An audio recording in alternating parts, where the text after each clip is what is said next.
In the good old days of mainframe computers, there were dumb terminals, which is not insulting, it's just what they were called, with monochrome screens, green screens, grainy lettering. Not very attractive. You go a little bit forward in time to where we are today, and you've gone from the monochrome screens to these multimedia displays with incredible depth of color, 3D rendering, and in a lot of gaming platforms, just breathtaking to watch. The fact is, these displays, like everything else in computing, have come a long way. Now keep in mind that not all displays are created equal. Some, like CRT, a little bit older technology, has a certain type of rendering. You have certain flat screens now, and a lot of different ways that images are being depicted. We want to take a look at that because displays are very critical in supporting personal computing environments today. Let's take a look. First, we want to just talk about some fundamentals of display technologies. When we actually start talking about displays, you need to know what the numbers that are used actually mean. So we have two terms that we want to discuss and clarify in this particular demo. The first is called the viewing size. Now, as we actually turn to look at this particular monitor, the viewing size is actually the measurement from one corner to the other corner. Case in point, we have this measuring tape.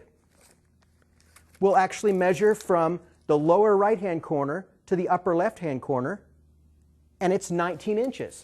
So the viewing size of this particular monitor is 19 inches. The other measurement you need to be aware of is actually called the aspect ratio, and that's the ratio of the width of the monitor to the height of the monitor. A standard definition monitor will have a 4:3 type of ratio, and a high definition monitor will have a 16:9 ratio. So viewing size and aspect ratio are two terms with displays you need to understand. One of the things that you are frequently going to hear has to do with monitor resolution. And this is actually the number of pixels in each dimension that can be used to display a picture. And it's important to understand native resolution and input signals.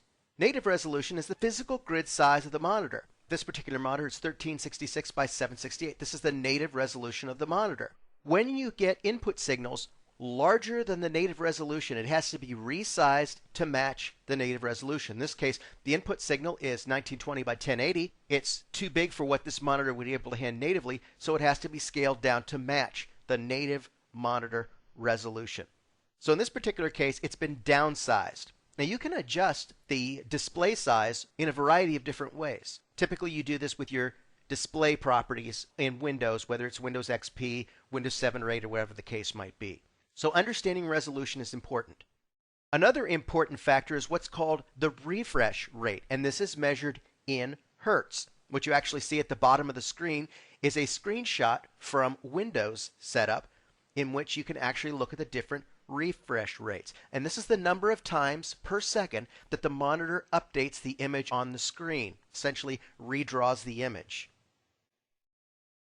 Now, have you ever wondered how the monitors actually create the images that you see? Well, keep in mind that the pictures that are created are made up of chrominance, which is color, and luminance, which is black and white. Now, there's also what's called the contrast ratio. This is the ratio of the brightest white that the monitor can make versus the darkest black that it can produce. A high contrast ratio is considered very desirable for monitors. Next thing to understand is phosphors.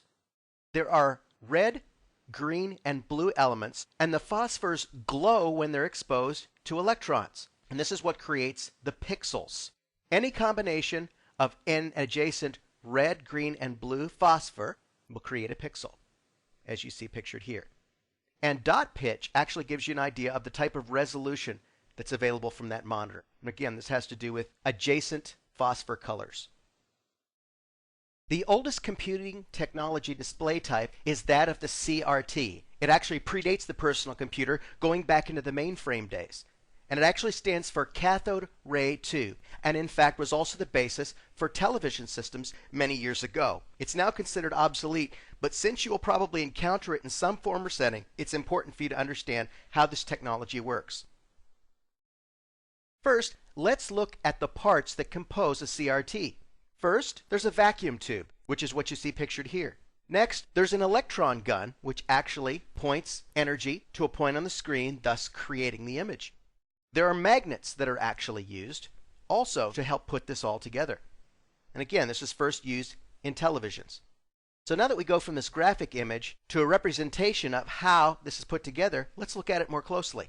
Again, now we have the electron gun that we talked about. In this case, there are 3 of the primary colors used: blue, green, and red. And these are actually used in combination to be able to create the different colors. Now when we speak about primary colors, we're talking about the primary colors of light. You actually take these primary colors and can combine them into a variety of different other colors. So keep that in mind. In black and white, there would simply be 1 electron gun rather than 3. And as we saw in the actual vacuum tube, there are also magnets that are involved to be able to take care of the process of being able to bend the electron streams. And then there's a shadow mask, which actually allows to create the pixels on the screen. Now there's something you'll sometimes hear which is called degaussing. One of the things is because of the nature of the CRT, it's actually susceptible to magnetic fields. Degaussing is the process of neutralizing the effect of external magnets. You can have internal degaussers and external degaussers. Typically, there's a setting that you can use on the monitor. But the electron beams, once generated, are bent by the magnets and then aimed at a specific phosphor spot on the screen in order to be able to create the pixelated image. And as you look at a computer screen, this is ultimately how this is accomplished. And then there's actually a whole process called horizontal scanning, which is the process of creating the images on the screen. Remember, the refresh rate is the rate at which that horizontal scan is repeated in order to create the image. One of the things to understand about CRTs is that they can have lots of hazards in and of themselves. One of the things that is a fact is that the phosphors in the CRT are toxic. So there are toxic materials inside of that tube that you don't need to be handling. If you ever have to deal with it, don't handle the glass with your bare hands. Wear gloves. Another thing to keep in mind is that CRT components are under high voltage, and you can get a nasty or even fatal shock if there's ever exposure to the electrical components. Keep in mind that you should never try to repair a defective CRT. It should simply be disposed of using the proper disposal techniques. And keep in mind that they are not field replaceable units. A much more popular display technology in use now is that of LCDs, or liquid crystal displays. And these are something that you're going to encounter quite frequently, not just in desktops, but frequently in laptop computers as well. Now, there are many benefits to using an LCD versus a CRT.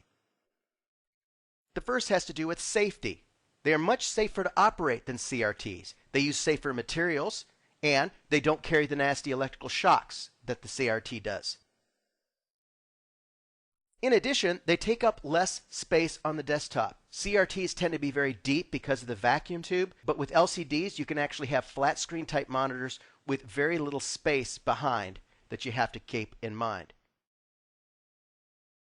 LCD monitors are also substantially lighter. There are not the vast number of very heavy electrical components and very large plastic cases that have to be kept in mind, so they are lighter. And from a power standpoint, they are far more efficient. You don't have electron guns and all of the other high electrical components that you need. With LCD, it's actually much more power efficient. Now, as we've looked at the architecture of CRTs, now let's do the same thing with LCDs, and they are substantially different on just about every level. First, you have the horizontal command line level, a glass plate, color mask, a front electrode, some spacers, a rear electrode, and then there are TFTs, or thin film transistors. And these use thin layers of materials to construct a monitor screen. This is typically what's called an active matrix technology. Each pixel that you see has a separate transistor. The transistor only needs a small control charge, and this allows for the display itself to be operated with a much faster refresh rate. You have a much better image quality as well as a brighter, more stable image. Now, LCDs actually operate by having a backlight that actually allows you to see the image. One of the things that can happen is that the backlight can lose power because there's a power inverter that's used that actually powers that. And if the backlight doesn't operate, you really can't see the image. And that's one of the components that typically can fail, is the inverter. So keep that in mind when you're dealing with LCDs. If you've ever done any extensive amount of public speaking or presentation, then you understand that there's another viable display technology that many people end up needing to use, and that is those of projectors. And let's talk a little bit about that in our final segment. First, there are a number of different projector technologies. There's DLP, which stands for digital light processing. There's LED, light emitting diode. And then there's LCD, liquid crystal display, which is the predominant type of technology that you'll deal with. Now, there are different ways to talk about the capabilities of a projector. And the first is lumens. You'll actually see on incandescent light bulbs, if you look at the package, it'll talk about watts and it'll talk about lumens. Lumens are actually a unit of measure that talks about the power of a light source as perceived by the human eye. The ANSI lumen, ANSI, A-N-S-I, American National Standards Institute, lumen actually is the average power of a light source when measured at different positions. Basically, the higher the lumens of a projector, the brighter the picture is going to be. In addition to lumens, you also have something called throw. And throw is actually the distance between the projector and the screen. And the image size increases as the throw increases. And there are minimum and maximum recommended throw distances. For instance, you will actually see sometimes the image larger than the screen or smaller than the screen. There's usually a function for being able to zoom. There's also different aspects of the screen, sometimes where it's called keystoning settings. And keep in mind that the way keystoning operates is it skews the image by moving the corners. And the idea is to be able to have it appear square even if it's not necessarily on a flat surface. And these are some things to keep in mind as well. And as you can see on the back of this particular projector, you see a number of different typical connector types. First, there's VGA. You actually see in the lower middle to right side of the screen, you can actually see the monitor using VGA. This would be a way of being able to connect. There's also S-Video, which you actually see pictured about in the middle of the screen. This is another method by which you can connect. Next, there is DVI, which is the large white connector that's actually perpendicular to the bottom of the screen. And this is one of the display connectors we talked about, but it's also on the projector. Remember, these are all video feed only. Then you have composite video, which you actually see pictured here as well. And then component video. So these are all typical connector types that you're likely to encounter when dealing with projectors. So let's look at some key terms when talking about display technologies. You have the viewing size, which refers to the dimensions of the screen that are used to view a picture. The aspect ratio, the ratio of the width of an image relative to its height, and these are typically how monitors are described.